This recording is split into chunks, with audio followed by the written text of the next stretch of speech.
أعوذ بالله من الشيطان الرجيم. بسم الله الرحمن الرحيم.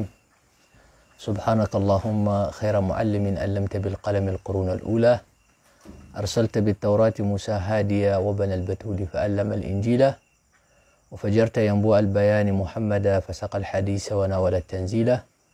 اللهم صل وسلم وبارك عليه وعلى آله حق قدره ومقداره العظيم. وبعد، السلام عليكم ورحمة الله تعالى وبركاته.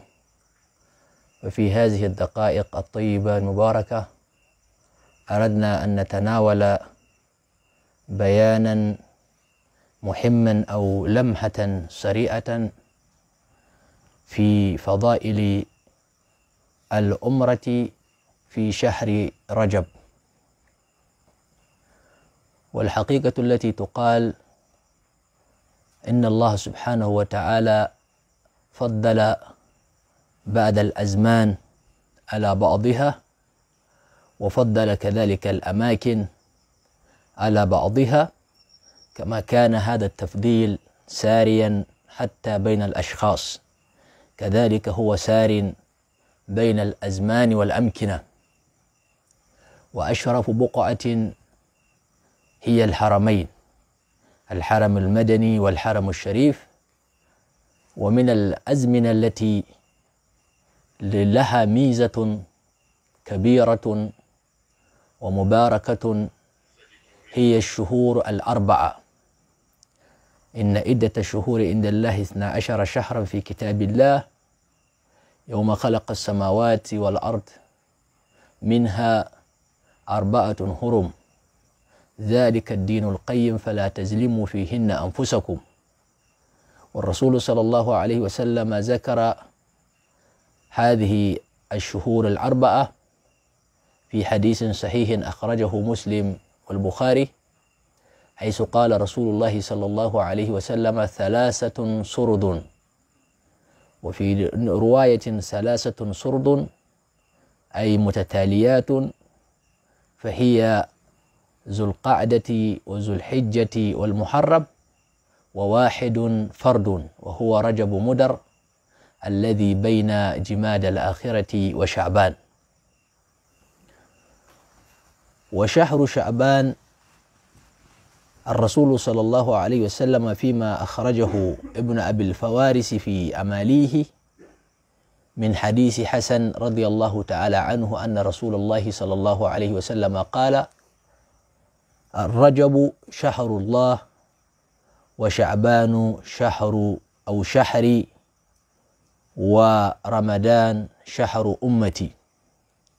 فالإنسان إنما هو المطلوب منه أن يعبد ربه في كل مكان وفي كل زمان، ولكن طلب منه أن يزداد وأن يتخسر في العمل الخيرات في شهر رجب، لأنها شهر الله سبحانه وتعالى.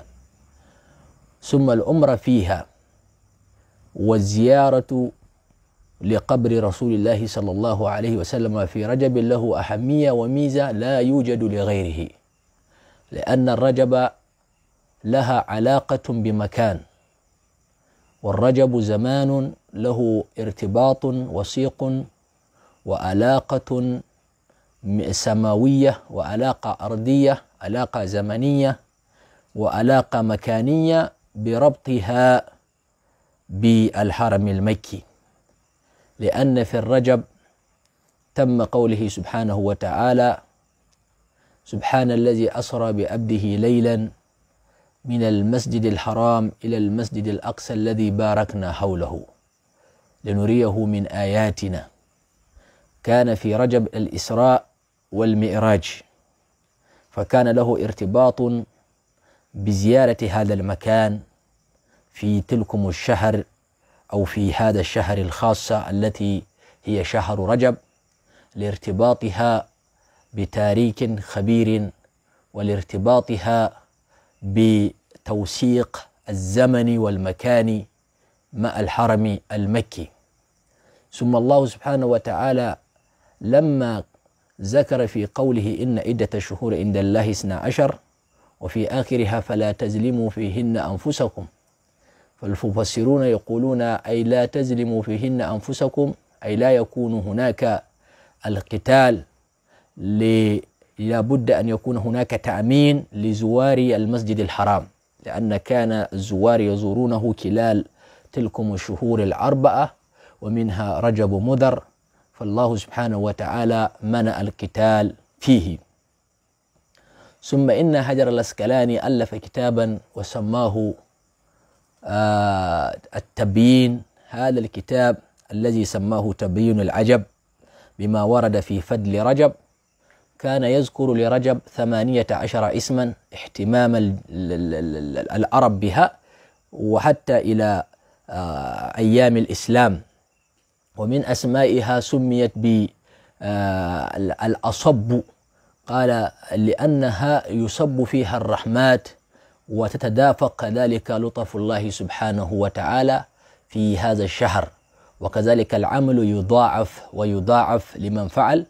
وحبب في قلب المسلمين كثرة الزيارات في شهر الرجب، ومن أفضل مكان يزوره المسلم أن يزور رسوله صلى الله عليه وسلم، وأن يزور الحرم المكي، وأن يصلي فيها ويطوف حوله.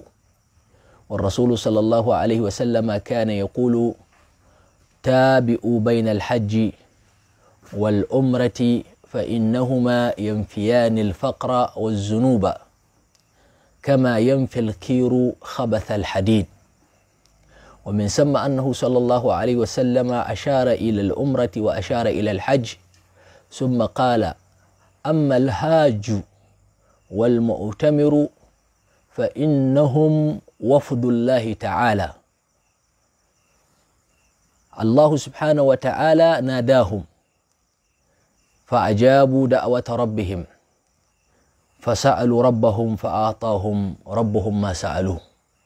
فالرسول صلى الله عليه وسلم كان مرة جالسا فتأتي سيدة عائشة فتسأله عن العمرة في رجب وعن العمرة في باقي الشهور، فالرسول صلى الله عليه وسلم أشار إلى أن العمرة في كل شهر هي المطلوبة، ولكن للشهر رجب ميزة والخصوصية. ثم ذكر لها في آخر الحديث أن من ائتمر فإن الأجر تكون على قدر نسبك وعلى قدر نفقتك. نسبك معناه تعبك، على قدر التعب وعلى قدر كذلك النفقة لمن أنفق في العمرة وهكذا. وأما هذا إشارة التي تدل على الخصوصيات لرجب، أن في رجب كان هناك الإسراء والمعراج، وأن في رجب الحجرة الأولى إلى الحبشة للمسلمين في سنة 5 من البئسة، وأن في رجب كذلك حصل غزوة تبوك في سنة 9 من الحجرة، فهي آخر غزوة غزاها رسول الله صلى الله عليه وسلم. ولكن ارتباط الوثيق العجيب هو كون حادثة الإسراء والمعراج أنها كانت في رجب، ولرجب علاقة وارتباط بالمكان وارتباط بالزمان، لذلك الأمرة فيها تكون من أعظم الأمرات ومن أفضلها وأبركها. فنسأل الله سبحانه وتعالى القبول، والسلام عليكم ورحمة الله تعالى وبركاته.